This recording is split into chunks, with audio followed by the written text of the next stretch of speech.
long do you want to live for? 80? 100? What if you could live to 150 or longer? Ray Kurzweil, renowned inventor and director of engineering at Google, believes you will easily be able to live to 150, or perhaps forever, because of something he calls the technological singularity. According to something called Moore's Law, since around 1975, computer speeds and intelligence have been doubling about every 18 months, which means that we're in for some serious technological revolutions in our lifetime. Kurzweil predicts that by 2045, we will reach the singularity, and technology will have far surpassed human intelligence, opening the doors for humans and artificial intelligence to co-create unfathomable things. Think about the phone in your pocket right now. That's a form of artificial intelligence you carry everywhere with you. You have access to all of human knowledge in your pocket at all times. Hey Siri, what will the weather in Hong Kong be like 6 days from now?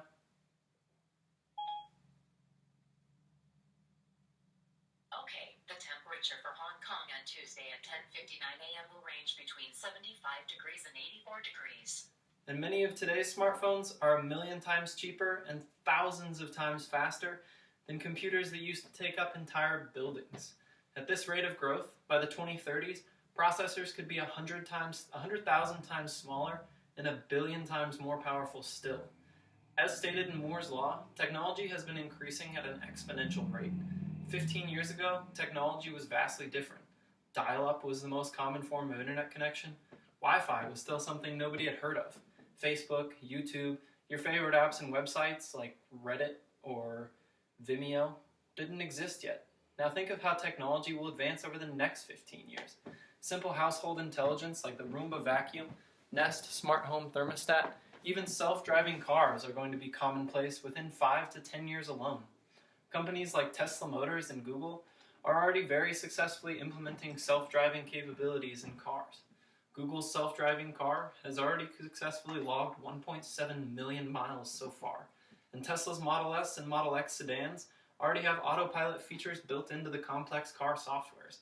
But the singularity will likely bring many substantially larger changes than these small technological conveniences. Life expectancy in the 1800s was 37 years old, and in developed countries like the US today, it's 80. That's over a 40-year increase, and with huge steps in medical technology, we'll be able to cure and avoid disease better, transplant organs, someday maybe even brains more efficiently. There are scientists today who are able to laser print DNA strands to effectively remove flaws embedded in our genetic code. These mutations in our DNA can lead to diseases to be passed on to future generations, your children, such as breast cancer, predisposition to heart problems, diabetes, and many others.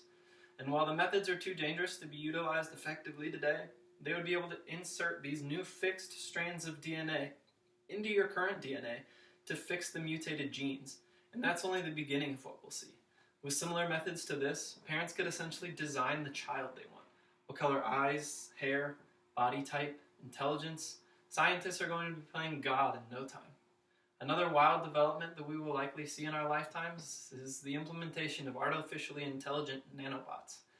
Think robots the size of red blood cells. Scientists would be able to insert millions of tiny robotic antibodies, the size of your cells, that are programmed to hunt out certain diseases such as cancer or leukemia in order to destroy them much more efficiently than our own bodies are capable of, especially coming with age. Essentially, we would be augmenting the immune system. 30 to 40 years from now, much of our population will likely be partially robotic. Kurzweil and others say that with endless applications for artificially intelligent robotics in our future, by 2045, our intelligence will have increased 1 billion-fold from today. If, by 2045, our brains and bodies are partly biological and partly non-biological, we will reach a point where the non-biological parts of us become so advanced that they will begin to dominate. Kurzweil believes that we will be able to completely reverse engineer the brain to the point that we would be able to back up our thoughts or memories, or if we're about to die, we could upload our consciousnesses to a virtual world where we could thrive infinitely as us in our own body that we create. When man and machine become one, that is what Ray Kurzweil believes is the singularity.